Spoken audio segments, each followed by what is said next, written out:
আসসালামু আলাইকুম। ভিডিও শুরু করার আগে ভালোবাসার বাংলাদেশ 90.4 FM আপনাদেরকে অসংখ্য অসংখ্য ধন্যবাদ জানিয়ে আমি আপনাদের আজকে এই ভিডিও শুরু করতে চাই। কারণ যদি আপনারা আমার ভিডিও দেখে থাকেন তাহলে অবশ্যই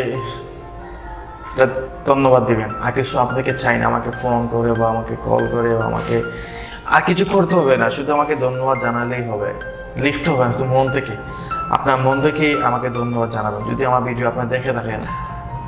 আর কারণটা হচ্ছে কালকে আমি অফিসটা আমি শেষ হয়েছে প্রায় 11টা সাড়ে 11টা 12টার ভিতরে সব কিছু অফ করে আমি যখন চলে যাবো বাসায় তখন আমি হেঁটে যাই। প্রতিদিনই আমি আমার অফিস থেকে হেঁটে হেঁটে যাই, কারণটা সারাদিন বসে থাকি, তো হাঁটলে শরীরটা চালু থাকবে আর হাঁটলে ভালো লাগে। এই জন্য আসার সময় গাড়ি দিয়ে আসি, যাওয়ার সময় হেঁটে হেঁটে যাই, অনেক দূর আমি যাই, হেঁটে হেঁটে যাই। সেটা বিষয় না, যখন হেঁটে হেঁটে যখন যাচ্ছি তখন হঠাৎ করে মনে হইলো যে অনেক আগে তো আমি শুনতাম FM রেডিও।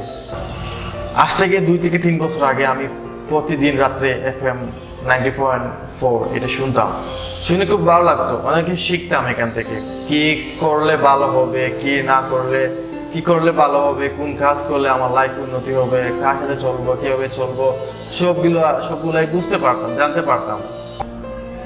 তারপর ওইখান থেকে আমার অনেকদিন গ্যাপ হয়ে যায়, হয়তো আমার কোনো কাজে বা অন্য কোনো ঝামেলায় তাদের ফ্যামিলি থেকে আমি হারিয়ে যাই, রেডিও থেকে ভালোবাসা বাংলাদেশ থেকে আমি হারিয়ে যাই।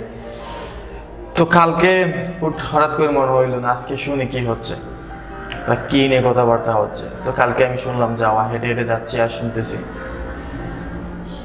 একজন মানুষকে তারা অতিথি হিসেবে জেনেছিলেন, নামটা আমার মনে নেই। তিনি একজন মেয়েকে ভালোবাসেন, সে মেয়েটার বিয়ে হয়ে গেছে এবং বাচ্চা একটা আছে। তারপর তিনি ওই মেয়েটাকে ভালোবাসেন এবং কি ওই মেয়েকে চান, আর সেজন্য সে মদ নেশা করে, কত মদ ইয়াবা বা অন্য কিছু খায়, নেশার জগতে সে ডুবে গেছে।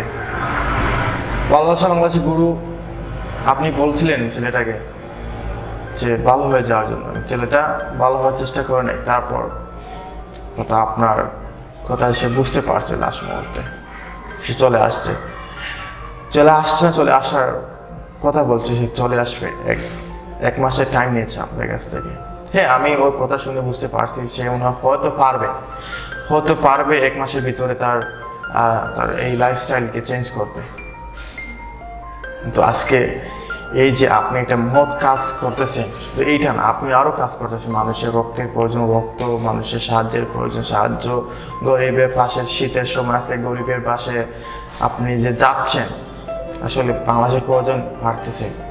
আপনার একটি কথায় 1000 ব্যাগ রক্ত জমা হয়ে যায়।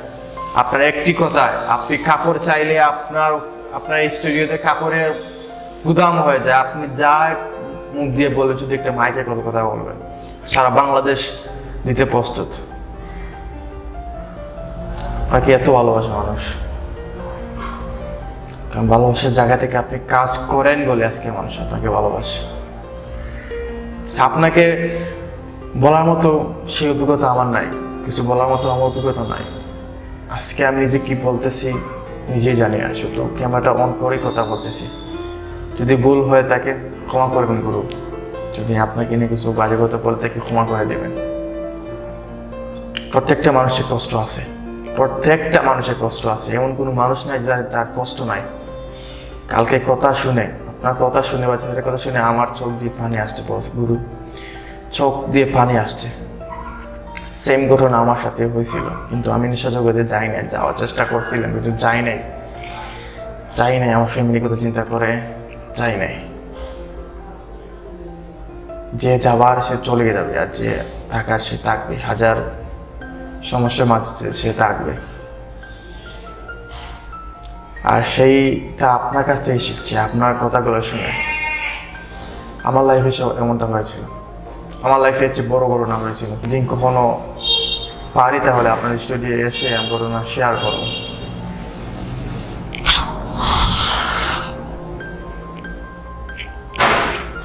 তো গুরু, যদি আমার ভিডিও দেখে থাকেন কমেন্ট করতে হবে না, শুধু মন থেকে একটা ধন্যবাদ দিয়ে আমাকে, আর দোয়া করেন যাতে জীবনে ভালো কাজ করতে পারি। যে জীবনে ভালো কাজ করে মানুষের ভালোবাসা অর্জন করতে পারি, মরার পর আল্লাহকে বলতে পারি আল্লাহ ভালো কিছু করার চেষ্টা করছিলাম, হয়তো পারি নাই, তো চেষ্টা করছিলাম। ভালো থাকবেন গুরু। আসসালামু আলাইকুম।